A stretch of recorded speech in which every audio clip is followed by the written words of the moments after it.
Доброго ранку, шановні чернігівці. Ми пережили ще одну ніч. Я хочу поділитися з вами прекрасним настроєм своїм. Так, нас бомбили, у нас стріляють. Але я бачу ту згуртованість чернігівців, нашої громади. Я бачу ту зорганізованість, я бачу те бажання захистити місто, відбити ворога. Я радію щиро від цього. Я звертаюся до вас. Давайте ми згадаємо, що ми переживали надважкі часи. Ми переживали Другу світову війну. Ми раніше переживали важкі періоди. Я не історик, я не буду зараз це згадувати, тому що історики, може, будуть посміхатися з цього. Але я відчуваю, я як керівник, як людина, я відчуваю нашу перемогу.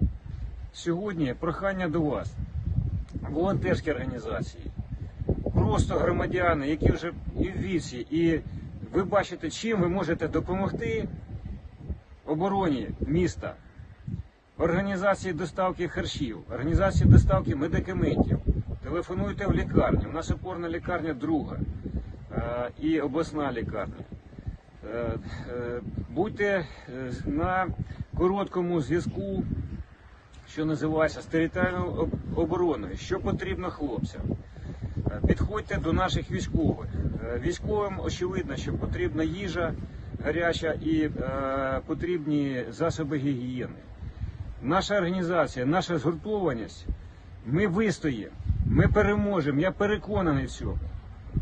Зараз треба думати, і я буду цим займатися, щоб подивитися через нашу розвідку, подивитися, поспілкуватися з керівництвом нашого округу, який займається Збройні Сили України.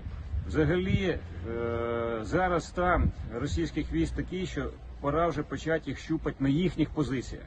І ми будемо цим займатися, доба-дві. Ми переможемо, з нами Бог, з нами правда. Чернігів ніхто нікому не віддасть. Нас вчать історії. Ми подумаємо, що як нас убезпечить кілометрів на 300, щоб від Чернігова була наша територія.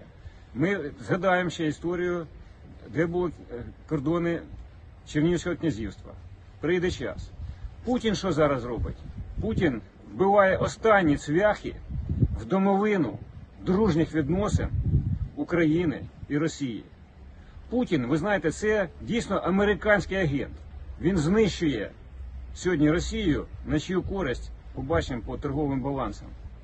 Подивіться стан сьогодні, моральний стан російських військ, моральний стан взагалі російського суспільства. Куди Путін веде Росію? Ми вистоїмо. Повторюю, з нами Бог, з нами правда. Ми переможемо. Слава Україні!